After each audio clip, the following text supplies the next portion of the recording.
ओम नमस्कार दोस्तों, कैसे हैं आप सब लोग। आनंद मंगल, आनंद में ही रहने चाहिए।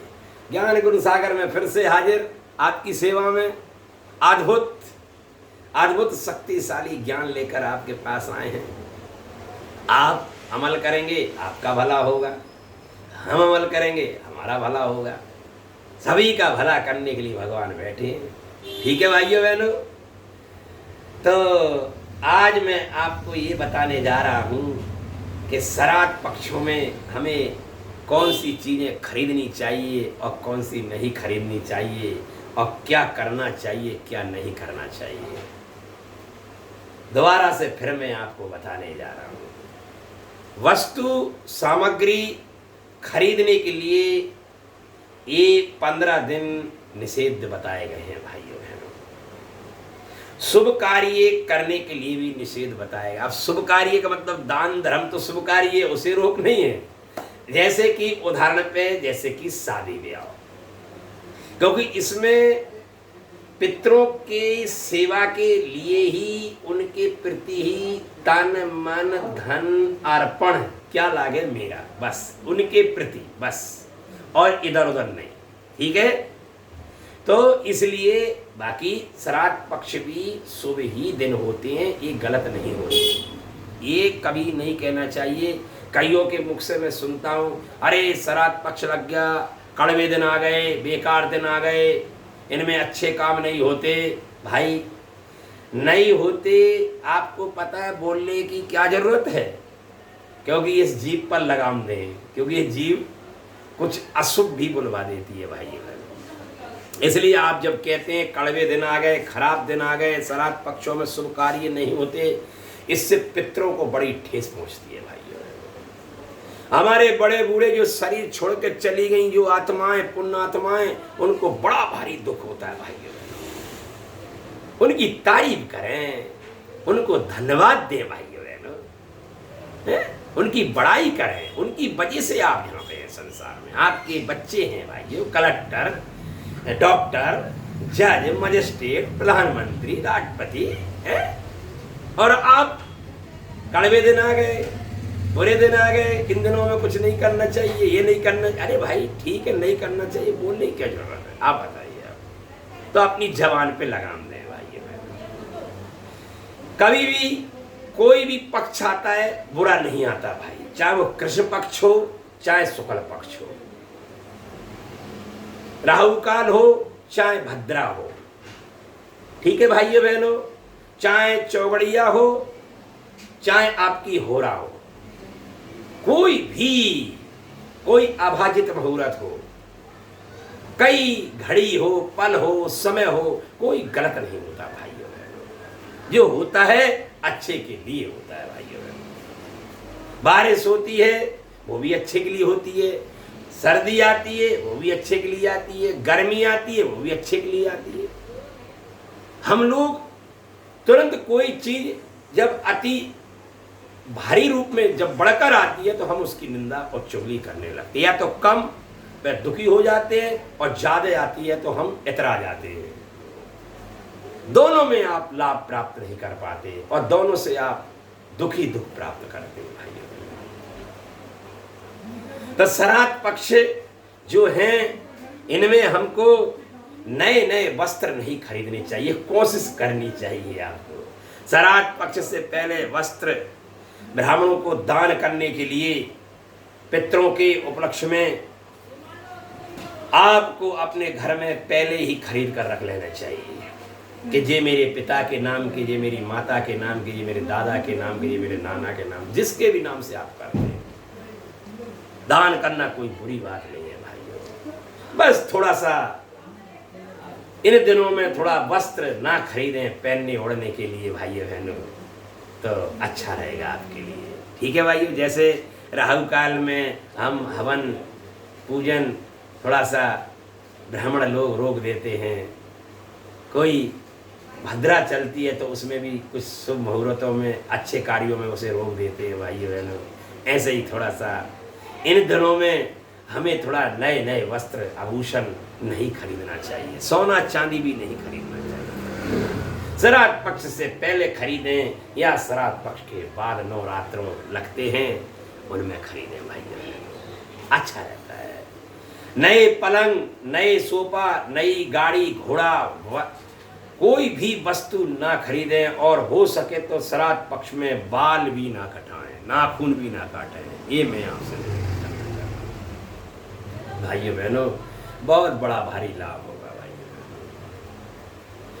कर में कन्याएं हों उनका कभी अपमान ना करें, उनके ऊपर हाथ ना उठाएं और उन्हें आंसू निकलने वाली नौबत ना करें। अगर उनकी आंखों में से आंसू निकले तो आपका सर्वनाश हो सकता है, आपकी घर में बर्बादी के लक्षण उत्पन्न हो सकते हैं और लक्षण नहीं बर्बादी चालू हो ही जाएगी। ये बिल्कुल सत्य बात है। किसी भी कन्या का अपमान ना हो भाई, चाहे आपकी हो चाहे पराई की हो। आपकी जवान का निकला हुआ शब्द उसको ठेस पहुंचाने वाला हुआ और उसकी आंखों से आंसू निकले तो आपके लिए आप बस पूछो नहीं, बहुत बड़ी हानि, बहुत बड़ा नुकसान। इसका बड़ा ख्याल रखना है आपको भाइयों बहनों। श्राद्ध पक्ष में जूते चप्पल भी ना खरीदें भाइयों बहनों, इससे पहले खरीदें भाइयों बहनों, खरीद कर रखें, पहले ही सामग्री अपने पास रखें और फिर दान करें भाइयों बहनों। सभी पितरों को अभिलाषा होती है कि हमारे लिए कोई ना कोई वस्तु सामग्री खरीद कर हमारे बच्चे नाती पोता संती लाए हैं और हमारे नाम से ब्राह्मणों को दान कर रहे हैं। ब्राह्मण जब शरीर पर धारण करेगा, ब्राह्मण जब शरीर में ग्रहण करेगा तो भाइयों साक्षात तुम्हारे पितृ ही उसे स्वीकार करते हैं भाइयों। ब्राह्मण ही एक ऐसा है संसार में भाइयों बहनों, और वो भी अगर वेद पाटी ब्राह्मण मिल जाए, वेद पाड़ी सुपात्र ब्राह्मण अगर मिल जाए और तुम्हारा दिया हुआ दान उन तक पहुंच जाए और वो ब्राह्मण उसको स्वीकार कर ले और फिर उसको अमल कर ले तो फिर आप देखो बारी के न्यारे आपके, बारी की न्यारे आपके भाइयों बहनों। ये बिल्कुल पक्की बात है भाइयों बहनों। तो खोज करें, अच्छे विद्वानों की खोज करें, सुपात्र ब्राह्मणों की खोज करें, परिवारों की खोज करें और एक एक साल का आप संकल्प लें कि एक एक साल तक हम सुपात्र ब्राह्मण के घर के परिवारों का पालन पोषण करेंगे। फिर देखो आप, फिर देखना आप राजा से महाराजा बन जाएंगे, सम्राट से महासम्राट बन जाएंगे, गुरु से जगत गुरु बन जाएंगे। आप महान ही महान बन जाएंगे। भाइयों बहनों, गौ माता का संकल्प लीजिए कि मुझे गौ माता को साल भर तक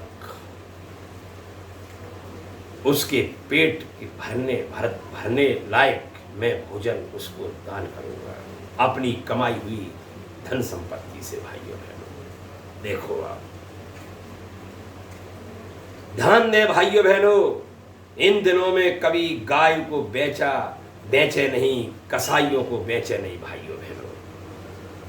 गौ माता का वितरण ना करें, लेना देना भी कम करें, घर मकान जमीन जायदाद भी खरीदे बेचने में थोड़ा सा रोक लगाएं भाइयों बहनों, इसमें भी थोड़ा सा विलंब करें,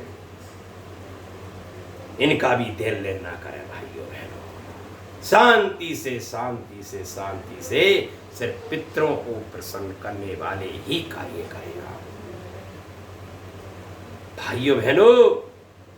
और हो सके तो अपने घर के आसपास, अपने गांव में, शहर में, जहां भी आप रहते हैं, वहां कोई अपाहिज, लंगड़े, लूले, अंधे, गरीब, बेरोजगार, इनकी जाकर कपड़ों से सहायता करें भाइयों बहनों। श्राद्ध पक्ष में अन्य से सहायता करें और छिपकर करें, उजागर ना करें, दिखावा ना करें भाइयों बहनों। आपको बड़ा भारी लाभ होगा। जैसे आपके पितर आपको दिखाई नहीं देते, ऐसे ही तुम्हारा दिया हुआ दान पुण्य दिखाई नहीं देना चाहिए। देखना आप, हम लोग जब दिखावा करते हैं जब किसी की दूसरे की दृष्टि हमारे पर चली जाती है, दान पर, पुण्य पर, मान और सम्मान और प्रतिष्ठा पर, तो समझ लो आप कलंकित हो गए, आप बदनाम होने वाले हैं। पक्की बात है, आपकी हानि होने वाली है। कोई भी काम करें आप मान प्रतिष्ठा के लिए नहीं करें, सिर्फ पितरों को प्रसन्न करने के लिए करें, खुश करें। इसलिए भगवान देवी देवता हमें जल्दी से दर्शन नहीं देते, क्योंकि वो जब छिपके हमारे सारे काम कर रहे हैं। देखो ना, परमात्मा हमारे अंदर बैठकर सारे हाथ भी उठा रहा है, मुंह भी चला रहा है सुनवा, कान से सुना भी रहा है, आंख से दिखा भी रहा है, और दिखाई भी नहीं दे रहा है। ऐसे ही आपको भी संसार में सारे काम पुण्य के प्रतीक दिखाई ना देने वाले करना है। हम पाप तो छिपकर करते ठीक है भाइयों बहनों, और पुण्य उजागर करते। कैसी विडंबना हमारे अंदर भरी पड़ी है भाइयों बहनों। बस उसको पलट दो, पलट ये कर दो कि पाप जो करते वो उजागर करो, तो उजागर कर ही नहीं पाओगे। जब कोई दूसरा कर देखेगा तो करने नहीं देगा, और आप खुद भी नहीं कर पाएंगे। और जो पुण्य आप करते हैं वो छिप कर करें, पता भी ना चले किसी को, सिर्फ भगवान को ही पता हो कि मेरा पुत्र, मेरा अंश अच्छा काम कर रहा है। भाइयों बहनों, हम दिखावा ना करें, दिखावा ना करें, इससे बचे, बड़ा भारी लाभ होगा आपको। ठीक है भाइयों बहनों, थोड़ा सा ध्यान दें, ये अद्भुत वचन है, आप अमल करेंगे आपको बड़ा भारी लाभ होगा, बहुत लाभ होगा, बहुत ही बहुत लाभ होगा। श्राद्ध पक्ष में पितरों का आशीर्वाद प्राप्त करें। ओम शांति शांति शांति।